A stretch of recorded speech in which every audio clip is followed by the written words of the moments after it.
Hi, this is Remy Poetry Analysis, and today I'm continuing my interpretation of Sonnet number 33. In Sonnet 33, we have a fascinating use of metaphor, with the extended metaphor of the sun.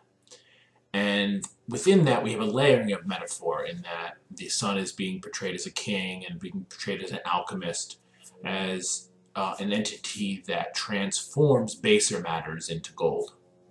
And here in the couplet, the speaker forgives the subject for any wrongdoing.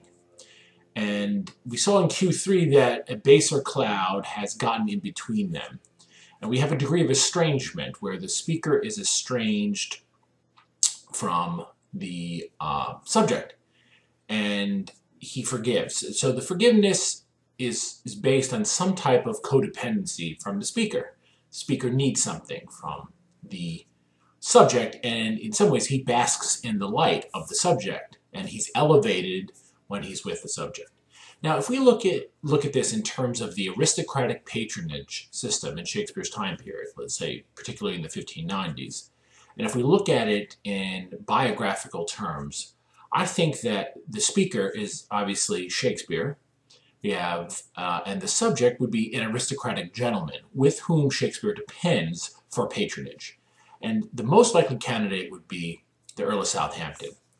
In 1593, 1594, Shakespeare wrote two long narrative poems, first Venus Adonis, and then The Rape of Lucrece, where he wrote them for the Earl of Southampton, and he has two dedications, one for each, which are effusive in praise. And there we have this relationship between the writer, Shakespeare, who is dependent upon the Earl for financial support, and also within the hierarchy, the social hierarchy of Shakespeare's time, we have an aristocratic gentleman, the Earl of Southampton, and that relationship elevates Shakespeare. It elevates, in this sonnet, the speaker. So so Shakespeare gained, obviously, something from that relationship. What that relationship is based on, if it was romantic or if there was a personal connection there other than this artist-patron relation, we don't know. All we know is that Shakespeare dedicated these two long narrative poems, and if you believe that the addressee and subject of the sonnets is the Earl of Southampton, then within the context of Sonnet 33, it makes perfect sense.